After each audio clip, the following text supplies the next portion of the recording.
പശ്ചിമേഷ്യയിൽ അമേരിക്ക-ഇറാൻ സംഘർഷം അതീവ ഗുരുതരമായി തുടരുകയാണ്. ഇരുഭാഗത്തു നിന്നും മിസൈൽ, ഡ്രോൺ ആക്രമണങ്ങൾ ശക്തമായതോടെ മേഖലയിൽ വലിയ പിരിമുറുക്കം വർദ്ധിച്ചിരിക്കുന്നു. വടക്കൻ ഇറാഖിൽ തകർന്നു വീണ ഇറാന്റെ ഡ്രോണിലെ സ്ഫോടക വസ്തുക്കൾ നിയന്ത്രിത സ്ഫോടനത്തിലൂടെ നിർവീര്യമാക്കുന്നതിനിടെ ഒരു US സൈനികൻ കൊല്ലപ്പെട്ടതായി US സെൻട്രൽ കമാൻഡ് സ്ഥിരീകരിച്ചു കഴിഞ്ഞു. സംഭവത്തിൽ മറ്റൊരു സൈനികന് പരിക്കേറ്റിട്ടുമുണ്ട്.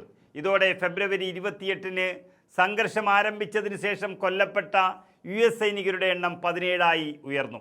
ജോർദാനിൽ അടുത്തിടെ നടന്ന ഇറാൻ ആക്രമണത്തിലും 2 US സൈനികർ കൊല്ലപ്പെട്ടത് നമ്മൾ കണ്ടു. അവിടെ നിന്ന് കാണാതായ സൈനികരുടേത് എന്ന് സംശയിക്കുന്ന മൃതദേഹാവശിഷ്ടങ്ങൾ കണ്ടെത്തി പരിശോധിച്ചു വരികയാണെന്നും പെൻറ്റഗൺ വ്യക്തമാക്കി.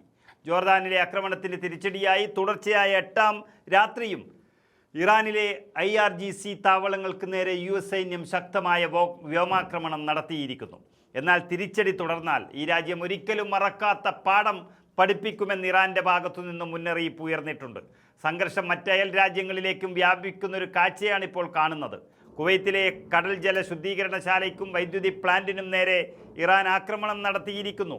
കേടുപാടുകൾ സംഭവിച്ചതിനെ തുടർന്ന് കുവൈത്ത് തങ്ങളുടെ വ്യോമപാത അടച്ചു. അതിനിടെ ജോർദാനിലെ അഖബ ലക്ഷ്യമാക്കി വന്ന ഇറാൻ മിസൈൽ ഇസ്രായേൽ ജോർദാൻ സഖ്യസേന തകർത്തിട്ടുമുണ്ട്. വ്യോമാക്രമണങ്ങൾക്കായി അമേരിക്കൻ യുദ്ധവിമാനങ്ങൾക്ക് ഇന്ധനം നിറക്കാനുള്ള സൗകര്യങ്ങൾ ഇസ്രായേൽ ഒരുക്കുന്നുണ്ട്. അന്താരാഷ്ട്ര തലത്തിൽ ജനവാസ മേഖലകളെ ലക്ഷ്യമിട്ടുള്ള ആക്രമണങ്ങളെ ഐക്യരാഷ്ട്രസഭാ സെക്രട്ടറി ജനറൽ കടുത്ത ഭാഷയിൽ അപലപിച്ചു.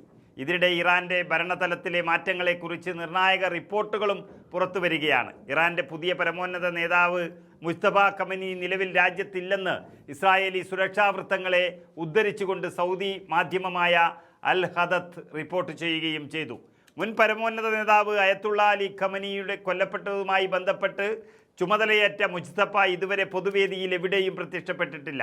മുജ്തഫ ഖമനിയുടെ പേരിലിറങ്ങുന്ന സന്ദേശങ്ങൾ ഇസ്ലാമിക് റവല്യൂഷണറി ഗാർഡ് കോപ്സിൻ്റെ തലവന്മാരാണ് തയ്യാറാക്കുന്നതെന്നും ഇറാന്റെ സുരക്ഷാ വിഭാഗത്തിൽ ആഭ്യന്തര ഭിന്നത രൂക്ഷമാണെന്നും റിപ്പോർട്ടുകൾ സൂചിപ്പിക്കുന്നു.